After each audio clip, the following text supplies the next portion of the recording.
Do I recommend walling in against Zerg every time in the lower leagues? Kane, that's funny. Some sneaky cloak plays too, like nuclear ghost stuff. We can do a cloak play against this Zerg player. Sure. All right. So it's going to be another TVZ on Daybreak. So we'll do a different build this game. This is our 4th game here in this Bronze to Masters run. I'm going to be taking this pretty slowly. We won't have too many games here on our first night, just because I want to spread this out over the course of a couple of days, so that a lot of different people can, of course, get to see these. And all of the VODs for these will be put onto my YouTube channel, youtube.com/darknathanias. So if you want to get any tutorials for your low-level friends, or even yourself, you can check them out there. We'll probably be running tonight's Bronze to Masters until 10 o'clock Eastern Time. So about 2 hours every night of Bronze to Masters, I think, is the way that we're going to do this. This way, it's just not quite a big bunch in your face. It'll be a little bit easier to follow. So now we have a TVZ. So what I'm going to do is a 1 barracks fast expand, and then we're going to move into a double gas follow-up, a fast reactor hellion build, and then cloak banshee for harassing. So now SCV, depot at 10 supply, barracks at 12 supply, and now we're going to get nothing. We're just going to scout. 13 supply is the optimal time to scout. So SCV will go.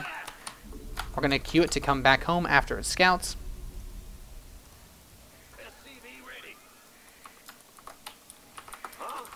And yeah, that's about it. So in terms of what's happening right now, the only thing that could be a bit of a threat is going to be something like a 6 pool, and our SCV will run into the Zerglings on the way, or if we see them coming, we can very quickly just throw up another supply depot to finish the wall. It's not a huge deal. So SCV now heading in here, and if I don't see that he has a hatchery, I'm just going to get a fast wall off anyway. So almost all Zergs go for the really fast hatchery, and well, there it is. There's the hatchery building now, so it won't be a crazy fast spawning pool. We're going to begin construction of a marine and get ready to build a command center on the low ground. So I'm going to check around. I want to see what he has in his main base. Looks like he does not have a finished spawning pool. It is only now just starting, so we're not really under any threat of taking damage from any kind of fast Zergling play. So SCV production. We're not going to build a second marine until after the supply depot. This way we don't get supply blocked. It's very important to keep your supply at a good level, as well as making sure that you do have enough SCVs on the field. There's nothing more important in StarCraft than constantly building workers and constantly building supply depots. But now that we do have that set up, we're going to take 2 gas geysers in our main base. SCV does see that he's taking gas, so possible things he can do with gas are going to be roaches, banelings, super fast Zerglings with speed, but we are doing a reactor hellion build. So what this means is we're going to have a lot of fast mobile harass units that can deal with the banelings and Zerglings pretty well. If he decides to go for roaches, then we can use our barracks to produce some more marines. We can get marauders if necessary. Mostly just making sure that we're going to be completely safe against any early harass, because we have gone for a fast expansion. You'll notice I've tucked my SCV away to make sure that if my opponent tries to find it, he is going to be perfectly safe. He won't be able to prevent me from scouting whatever he does. So bunker complete, Marines go inside, and now my factory starts, and so does my reactor as soon as I hit 50 gas. So now we're getting ready to move into our I guess the later stages of the early game. But now that we're at that 5-minute mark, we want to send the SCV back into his base to see what he's doing. Moving up towards my base are 2 slow Zerglings. He does not have speed just yet. He has the queen. He's gotten his injections up. And now we're going to be moving over towards his main. Let's see what we have here. He's still mining the gas after starting Zergling speed. So this could be roaches. This could be banelings. I don't see a tech building yet, though, from our Zerg players. So what this means is he could be looking to go for a fast lair, or he could just be playing very greedy with upgrades. But what we're going to do is now start the starport with the completion of the factory. We're going to get up another supply depot. and we're going to begin hellion production. So the hellions, very fast units, able to do a lot of damage to light units being zerglings, drones, and in other matchups, SCVs and probes. So now, with the first 2 hellions coming out, our goal is to find out what he's spending his gas on. I know he doesn't have a fast lair, so it can't be anything like really fast mutalisks, but it could definitely still be something like roaches or banelings. I'm going to continue to wall off. He has a zergling tucked over here. It's important, if you guys in your settings, to turn the unit health bars to being always on. This way, it's very easy for you to know whether or not your opponent has units hidden around your base. I'm going to take the watchtower.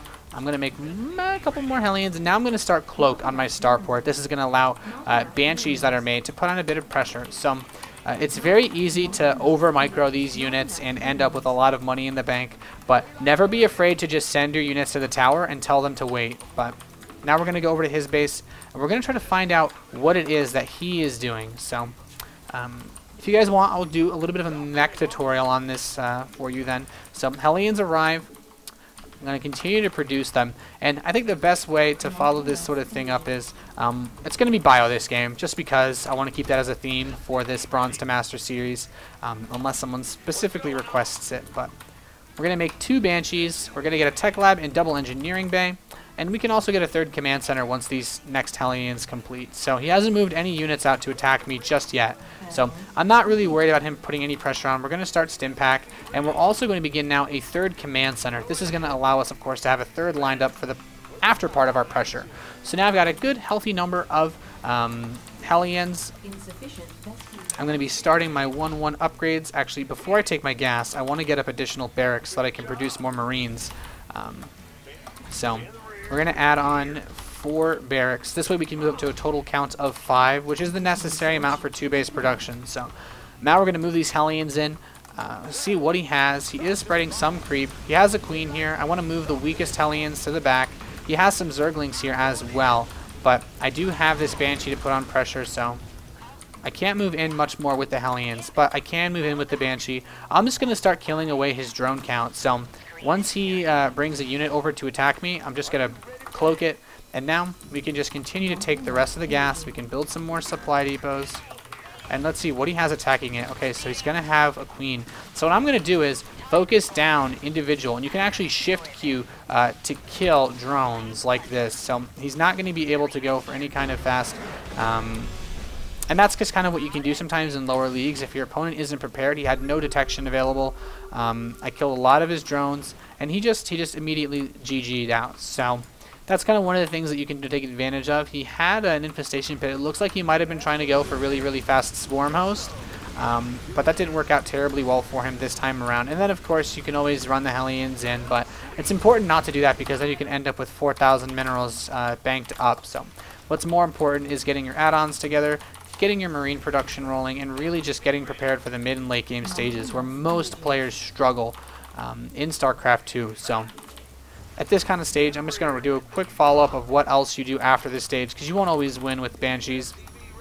You can get the reactor on your factory, get the armory so that you can get your 2-2. The missile turret in each base to deal with mutalisks is going to be very important. And remember, one missile turret by your production as well. So, and then we can actually just move the starport onto here, and oh my goodness, Nathan, what did we say we wanted? All tech lab, 2 tech labs and the rest reactors? Boom, boom, boom.